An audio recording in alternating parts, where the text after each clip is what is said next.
Auto Care segment, we are tackling tires and finding out what happens when you drive on a tire that does not have enough air in it. We're back at Bison Automotive with our Auto Care specialist, Bob Gugino, and we're starting off, Bob, with an example you have here of a tire that this happened to. What's going on with this guy? Exactly. So what happens is when you drive a tire with very little or no air in it for any length of time at all, what happens is you actually tear up the inside of the tire. Now we look at this tire here, we can see from the outside that it looks pretty good and doesn't seem to be bad. You would think you would be able to repair it. But what happens is that you get rubber that forms and it actually chews up the inside of the tire, which you'll never see unless you actually take the tire apart.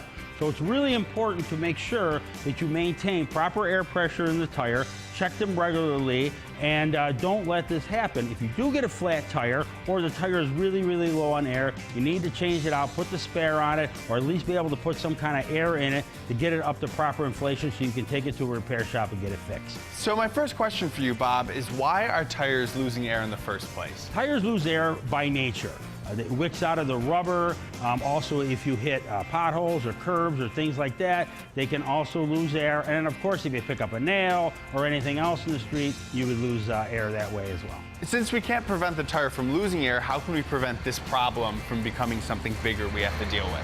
Well, of course, maintaining proper air pressure in the tires is important. Checking it maybe twice a month or more would be a good thing to do. Otherwise, we have tire pressure monitors that are located in most vehicles now, and they have a little light that comes on the dashboard that will actually tell you if the tire pressure is low. Those lights need to be adhered to, and even though sometimes you may walk around and look and the tires don't seem low on air to you, if that light comes on, more than likely it needs to have air pressure checked, and then you would need to look at the door jamb of the car that you're driving. It will tell you what the manufacturer's spec is for the air pressure, and then you need to take an air gauge and go ahead and check that. And this is one of those lights that pop up on your dashboard where the fix is pretty simple.